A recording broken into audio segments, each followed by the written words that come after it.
everyone, welcome back to Sunny Live Channel. Thank you so much guys for tuning in. I'm here to update you of what is going to happen on Imbewu The Seed from the 18th to the 22nd of April 2022 on Monday. After Mazulu pitches a sound proposal for a loan to the new donor before her shareholders, everyone is shocked to learn that the company expects 10% ownership of Madlucho Oil in a return.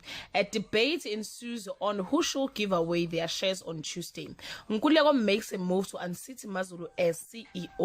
Maharaj reaches out to Shreya and is hopeful, but Shreya rejects Maharaj. Zitwele explained to Phakade the enormous economic opportunity presented by the guest reserves.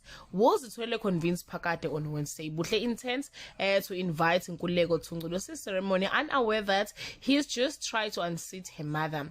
Nokzola accidentally let slip to Makosazana that Shongololo has a new project on Thursday.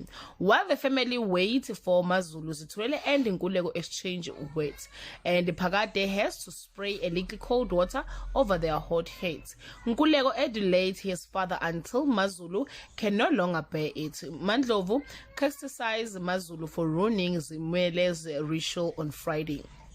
After being fed up sneaking around, Shreya and Jason decide to move their wedding date up. Phakade confronted Mazulu about what she did to Zimwele's grave. How will Phakade punish Mazulu? Guys, this is all I have for today. You can leave your comment below and share your opinion.